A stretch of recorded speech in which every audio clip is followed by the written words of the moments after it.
इस समय कलेक्ट्रेट कन्नौज में मौजूद हैं। यहाँ पर इन लोगों ने लोकसभा क्षेत्र के लिए जन सेवा करने के उद्देश्य से आज नामांकन कराया है। आइए जानकारी लेते हैं। ये क्या नाम है आपका? मेरा नाम डॉक्टर श्रीलंगी। किस पार्टी से है? मैं भारतीय शक्ति चेतना पार्टी से हूँ। क्यों आपने नामांकन कराया है? सेवा भाव को लेके ही हमारा नामांकन कराने का उद्देश्य रहा है और नामांकन कराने का जो उद्देश्य है सेवा हो उसको ही हम आगे प्रगति पथ पे भी लेके जाएंगे। आपको क्या लगता है कि अन्य जो अभी तक यहाँ के सांसद रहे उन्होंने सेवा नहीं की? ये तो आप कह करके एक तरीके से आरोप लगा रहे हैं कि यहाँ के सांसद ने सेवा नहीं की। नहीं, मैं किसी पे आरोप और प्रत्यारोपित नहीं कर रहा हूँ, लेकिन सभी का अपना सेवा भाव होता है। मैं जिन सेवा भाव को लेकर उतरा हूँ उनमें नशा मुक्त समाज की स्थापना करना है, मांसाहार समाज की स्थापना करना है, मांसाहार मुक्त समाज की स्थापना करना है और चिकित्सा सेवाओं को बहाल करना है, शिक्षा की सेवाओं को उच्च स्तर तक लेके जाना है।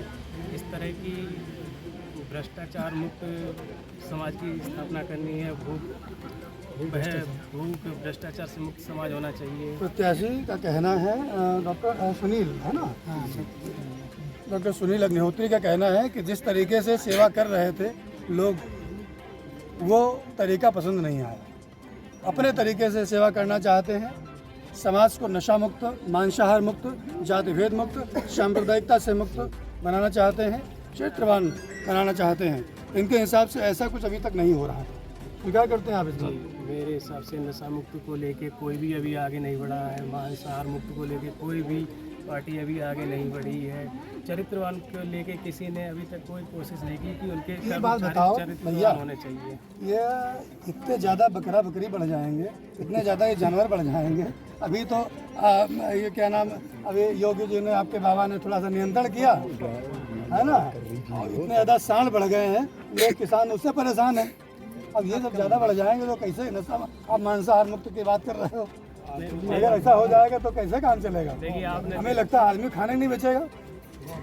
देखा होगा कि आपने कि लोग पहले तो जानवरों को पालते हैं क्योंकि उनको काट के खाने के लिए, और फिर लोग नाम लगाते हैं कि ये ज़्यादा बढ़ रहे हैं इसलिए हम ये कर रहे हैं। आप उनको फसल की तरह उगा रहे हैं, फिर उनको काट के खा रहे हैं। आपका कहना है कि फसल की तरह से उगा रहे हैं, अगर फसल की तरह उगाना बंद कर दो तो धीरे धीरे संख्या अपने आप कंट्रोल हो जाएगी। प्रकृति हर चीज़ को अपने आप में नियंत्रण में ले लेता है। दूसरा, नशा मुक्त की बात करें, नशा तो अलग तरीके के होते हैं।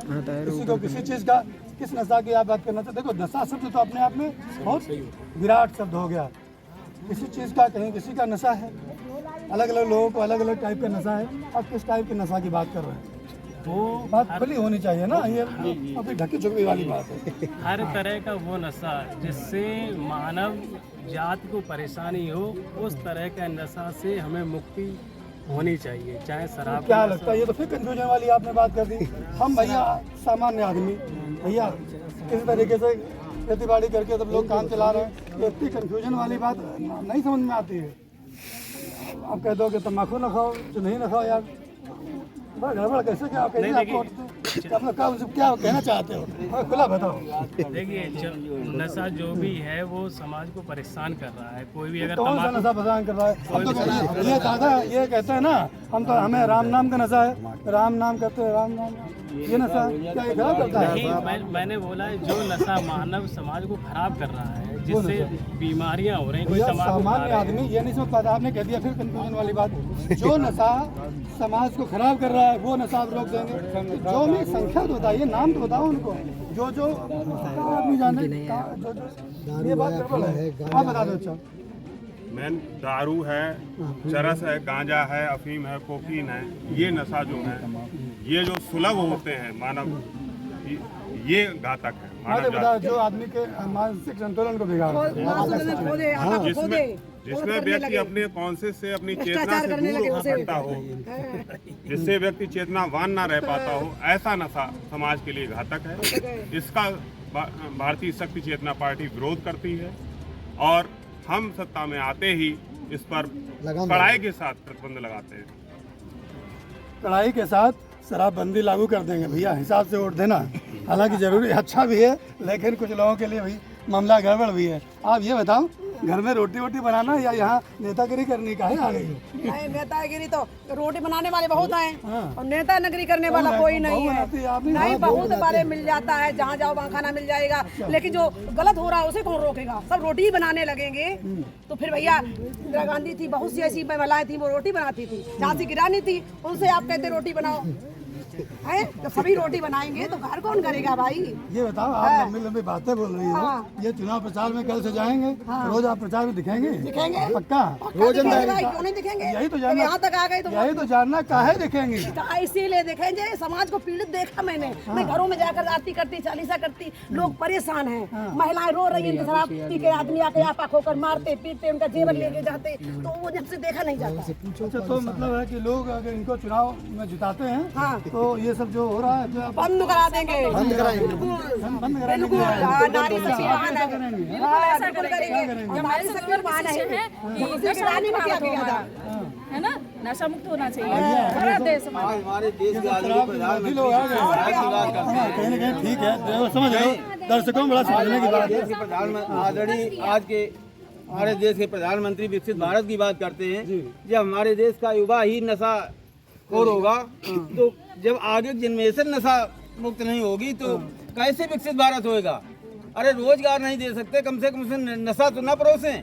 घर घर गांव गांव गली गली अब तो ऑनलाइन शराब जाती है, और जिस घर में बच्चे शराब पीते हैं उन बुजुर्गों का क्या हाल होगा? कैसे आप जो है विकसित भारत बनाएंगे? अगर विकसित भारत बनाना है तो देश को नशा मुक्त करना होगा, तभी विकसित भारत बन पाएगा। और भारतीय जनता पार्टी का यही संकल्प है कि सत्ता में आते ही देश को पूर्ण नशा मुक्त करेंगे। ऐसा कोई भी नशा नहीं होगा जिससे समाज की चेतना जागृत न हो, वह पतन की ओर जाए। तो हम सबसे पहले यही कार्य करेंगे, क्योंकि आज हम जब ऊपर देखते हैं, कल के युवा जो बच्चे हैं, नादान हैं, वो नशा से ही तो पतन की ओर जा रहे। आज हमारी माताएं बहनों बेटियों की इज्जत खिलवाड़ हो रहा है, इसका कौन दोषी है? सरकार दोषी है। अगर सरकार नशे पे सख्ती से पालन करे तो आज ये समस्याएं समाज में आएंगी ही नहीं।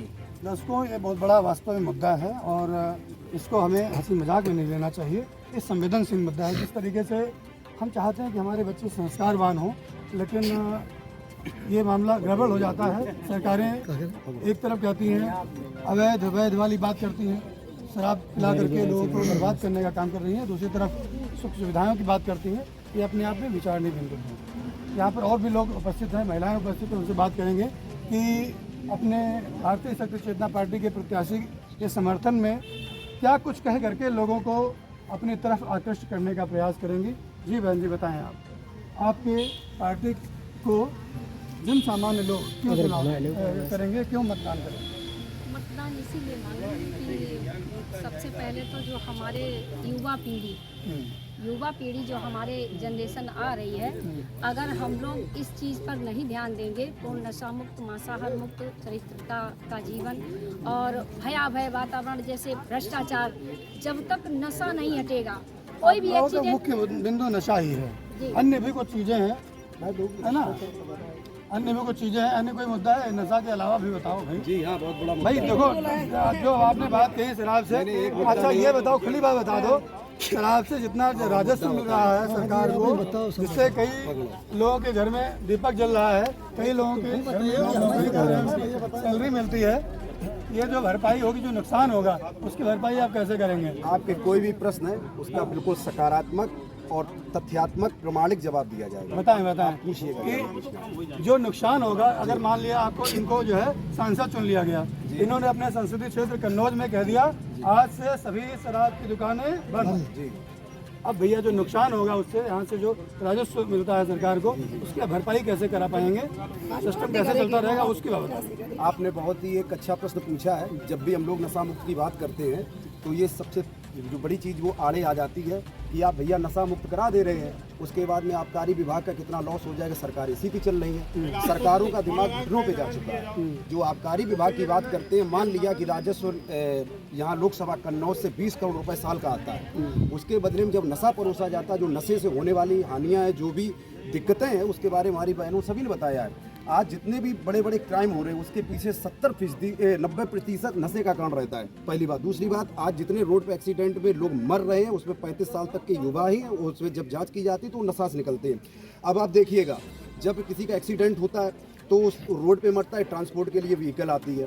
उसके बाद में पुलिसिंग को भी जगह जगह पर काम करना पड़ता है, उसमें पेट्रोल खत्म होता है, जगह जगह चौकियाँ खोलनी पड़ती है। उसका कितना बड़ा आया 20 करोड़ मान लिया 40 ठीक है, करोड़। आपके प्रतिनिधि को चुना गया, आपकी पार्टी ने घोषित कर दिया, लेकिन उसके बाद में जो लोग रोजगार पाए हुए हैं वो भी बेरोजगार हो जाएंगे। नहीं, पहले से आपको मालूम है कि बेरोजगारी तो है सरकार ही। की टेक्निक आप और ये जो बेरोजगारी की समस्या बहुत बड़ी समस्या इस समय है, और कुछ लोग जो रोजगार इस तरीके से उसका भी पाए हुए हैं, फार्मूला वो भी हमारे बेरोजगार हो पास है। जाएंगे। उसका भी उसका क्या फार्मूला- फार्मूला, और कैसे ज्यादा आप अनएम्प्लॉयमेंट का उन्मूलन कैसे नहीं, है करेंगे? उन्मूलन है। बेरोजगारी कैसे खत्म करेंगे? उसका फार्मूला हमारे पास है। फार्मूला ये है कि जिस जगह पे 60-60, 70-70, 80-80 हज़ार तनख्वाह भाई, मिल रही युवाओं है, का तो कहना है, हमें जो नौकरी देगा हम उसको वोट देंगे, युवा- सीधी सी बात हम एक युवा है। हमें भैया पहुआ मिले न मिले वो बात अलग है। आपसे निवेदन हमें जो नौकरी देगा हम उसको वोट देंगे। हमारी भी सुनिएगा, एक सेकंड हमारी भी सुनिएगा। जब हम पार्टी को लेकर के उतरे हैं तो हमारा पहला उद्देश्य कोई राजनीति करने का नहीं, हमारा उद्देश्य है मानवता का सेवा में। आज सबसे बड़ी बेरोजगारी का जब मुद्दा आता है तो उसमें सरकारें अंधी और लूली हो जाती है। जहां पर 8 घंटे की जो शिफ्ट चल रही है, 80,000 रुपए जिसमें दिया जा रहा है, वर्कर भी थक जाता है, उसको हाफ करके उसमें 2-2 एम्प्लॉई को डाल सकते हैं। इस तरीके से रोजगार का सृजन किया जा सकता है। दूसरी बात है कि रोजगार का मतलब सरकारी नौकरियां नहीं, रोजगार का मतलब स्किल डेवलपमेंट के लिए। तो उसके लिए भी पूरा एक प्रोफार्मा अगर आप चाहें तो वह टाइम उस चीज़ को भी हम कर सकते हैं। जैसे कि गौ संरक्षण करके हम उसमें गौ संरक्षण के जो भी उत्पादन है उससे हमको दूध दही भी प्राप्त होगा, उसके साथ में हम बहुत सारे बाई प्रोडक्ट्स भी बना सकते हैं। और हमें पर्यावरण का जो अधोहन हो रहा है, हमारी पार्टी का केवल उद्देश्य नशा मुक्ति का नहीं, नशा मुक्ति का तो हमारा बेसिक उद्देश्य है। हमारे स्वास्थ्य का है, शिक्षा का है। आज IITs या NITs या जो भी आज बड़े बड़े संस्थान खोले जा रहे हैं, आप उसमें देख पा रहे हैं कि देश के बड़े बड़े घरानों के लड़के पहुंच रहे। आम व्यक्ति 12th तक जाने के बाद कितना भी बच्चा होशियार, उसको मौका नहीं मिल पाता है। और सरकारें वादा करती है कि हमने स्किल डेवलपमेंट के लिए काम किया, बड़े बड़े प्रोजेक्ट लगाए। भैया कुछ भी ना करिए, सबसे पहले आप नशा मुक्त के लिए अभियान करिए। जब हमारा दिमाग सही होगा तो हम कुछ भी कर पाएंगे। दूसरी बात, अगर नहीं करना है तो फिर छोटे छोटे गैंग बना दो, घर में डकैती डाले। अच्छा भैया, ये बात बताओ, बताइए। अगर भाई साहब को यहाँ की कन्नौज लोकसभा क्षेत्र की जनता जी। अपना प्रतिनिधि चुन लेती है, जी। अपना सांसद चुन लेती है, जी जी क्या लोकसभा क्षेत्र में कुछ औद्योगिक इकाई खोलने का प्लान है क्या? कुछ कैसे क्या बेरोजगारी दूर करेंगे? देखिए, ऐसे कुछ कन्नौज का जो लोग आधार चाहते हैं। हाँ बिल्कुल, कन्नौज का आधार ही इंडस्ट्री पे आधारित है। मित्र की नगरी है, परफ्यूम पूरा यहाँ का विश्व तक प्रसिद्ध है। और दूसरा ये आलू पट्टी है पूरा क्षेत्र में। जी जी। तो इसका सबसे अच्छा एक सीधा से कोई भी कह देगा, यहाँ पर उद्योग इत्र का है जो पूरे विश्व में प्रसिद्ध है, कि उनको रिफाइनरी को आलू पट्टी मॉडिफाई को किया तो लेकर के भाई राहुल आलू पट्टी गांधी के कानपुर में आए थे पिछले चुनाव में, उन्होंने कहा ऐसी मशीन बनाएंगे, एक तरफ आलू डालेंगे, दूसरी तरफ तो सोना हम निकलेगा। पप्पू के बारे में कुछ नहीं कहना चाहिए। टाइम ऐसा क्यों झूठ बोले? ऐसा जो किसी प्रकार का किसी बात का तथ्य ना हो, तथ्यहीन बातों पर हम लोग नहीं जाना चाहेंगे। लेकिन वास्तविकता ये है कि आज हमारी राजनीति की जो सिस्टम्स हैं, जो गतिविधियाँ पूरी तरह चरमराई हुई हैं। हम लोगों से बहुत से लोग प्रश्न करते हैं, आप जैसे काफ़ी लोगों ने हमसे प्रश्न किया है कि आप लोग पूजा पाठ करने वाले लोग और ये पॉलिटिकल पार्टी में कहाँ से आ गए? हमने कहा बिल्कुल हम लोग इसलिए आ गए क्योंकि हमने सबको आजमाया, हमने सबका समर्थन किया, सबको हमने वोट किया, हमारी पार्टी ने वोट किया है। लेकिन वास्तविकता में जो हमारी बेसिक समस्या है, जो हमारी बेसिक ज़रूरत है, उस पर ध्यान किसी ने नहीं दिया। अभी आपने बेसिक ज़रूरत, सबसे पहला काम तो हमारे देश में, हमारे प्रदेश में ये होना चाहिए कि नशा मुक्त प्रदेश और दर्शकों नशा थोड़ा सा मुक्त शांत भारत रहिए, होना हो चाहिए। सकता है कि महत्वपूर्ण बात कोई आपके लिए आ जाए, है ना? जी बताएं। सबसे पहले नशा मुक्त के लिए ही कड़ाई से पालन कर देना चाहिए, क्योंकि सरकारी आंकड़े बताते हैं एक्सीडेंट से लगाकर अन्य आत्महत्याएं हैं या ऐसी बहुत सी ऐसी वो बात चीजें हैं। हमने जान ली, हमने अपने दर्शकों के सामने ये बात रख दी है। जो घटना हुई अन्य थी, जो चीजें हैं सर, वो बात करिएगा बालासोर की कि किस तरीके से अन्य आप आमूलचूल परिवर्तन की बात करेंगे, सर्वांगीण विकास की बात करेंगे। नशा वाली बात आपकी स्वीकार कर ली, दर्शकों के सामने रख दी गई। दर्शकों ने स्वीकार किया कि कहीं न कहीं नशा नाश की जड़ है और इसका जो समर्थन करने वाली पार्टी है, इसको जो बंद करने के लिए व्यक्ति आ रहा है वो समर्थन करने के योग्य है। ये दर्शक भी समझ रहे होंगे, फिर आपका निर्णय है। साथ ही हम बात करना चाहते हैं और आपके क्या मुद्दे होंगे यदि आपको, आपका कैंडिडेट, आपका क्या पद है संगठन में? पार्टी में मैं भारतीय शक्ति चेतना पार्टी के प्रांतीय युवा अध्यक्ष हूँ। प्रांतीय उपाध्यक्ष हैं, प्रांतीय अध्यक्ष हैं आप युवा संगठन के। तो अगर आपके सदस्य को चुन लिया जाता है, आपकी पार्टी को लोग चुनते हैं, क्या कुछ प्राथमिकताएं होंगी? क्या कुछ आपने लोगों की नब्ज टटोली है? क्या कुछ दुख दर्द है? क्या महसूस किया? सबसे पहला अगर हमारे प्रत्याशी को यहाँ की जनता चुनती है तो सबसे पहला उद्देश्य हमारे लोगों का यही होगा, धर्म राष्ट्र मानवता की सेवा का भाव लेते हुए हम लोग समाज के बीच में कार्य करेंगे और शिक्षा, स्वास्थ्य, बेरोजगारी, इस पर निश्चित तौर पर पूरी गहराई से मंथन करते हुए जितना भी हल इसमें निकाला जा सकता है, जितना भी अच्छा से अच्छा बेहतर इसमें किया जा सकता है, वह कार्य करने के लिए हम लोग तत्पर हैं। अंत में प्रत्याशी डॉक्टर अग्निहोत्री हमारे बीच में उपस्थित हैं, इनसे बात करेंगे कि हाथ जोड़ करके आप ये ले लीजिएगा, जनता से क्या कुछ निवेदन करना चाहते हैं? जनता से मेरा ये निवेदन है कि जनता अगर मुझे सपोर्ट करेगी तो मैं उनके लिए कुछ ऐसे प्लान हैं जो कन्नौज में डेवलप होने चाहिए, जो परफ्यूम इंडस्ट्रीज है वो और अच्छे स्तर पर डेवलप होनी चाहिए, तो उनके लिए मैं कार्य करूंगा। तो जनता से मेरी यही अपील है, ज़्यादा से ज़्यादा मुझे सपोर्ट करें, अपना आशीर्वाद बनाए रखें, बस यही जनता से मैं आशा करता हूँ। दोस्तों, आप सुन रहे थे भारतीय संघ पार्टी के प्रत्याशी लोकसभा कन्नौज से डॉक्टर सुनील अग्निहोत्री को। आपने अपनी बात रखी, कहीं न कहीं मंथन करने का विषय जरूर है कि आज जिस तरीके से नीति आयोग भ्रष्टाचार, जाति छूआछूत, सांप्रदायिकता का बोलबाला है, अनीति अन्याय, भ्रष्टाचार, जाति भेद, छूआछूत, सांप्रदायिकता का बोलबाला है, ऐसे समय में अगर कोई पार्टी संस्कारों की बात करती है, कुछ न कुछ सुधार की बात करती है, तो ऐसे व्यक्ति के विषय में सोचना चाहिए। कहीं न कहीं हम हवा में तो नहीं चले जा रहे हैं, झोंके में तो नहीं चले जा रहे हैं, हमारा वोट लोगों के प्रलोभन में तो नहीं चला जा रहा है। थोड़े से लालच के आधार पर हमें अपने आप को बेचना नहीं चाहिए। हमें अपना मत बहुत मूल्यवान है, इस बात को समझना चाहिए। सही कैंडिडेट को चुनना है, यही हमारे लिए बुद्धिमानी की बात होगी। अब आप अन्य जो भी लोग हैं अध्ययन करिए, स्वयं सोचिएगा कि हमारे लिए क्या बेहतर होगा। इसी के साथ कन्नौज कलेक्ट्रेट से संवाददाता संजय त्रिपाठी की रिपोर्ट, Anglo Indian news, digital partner with Naveen समाचार।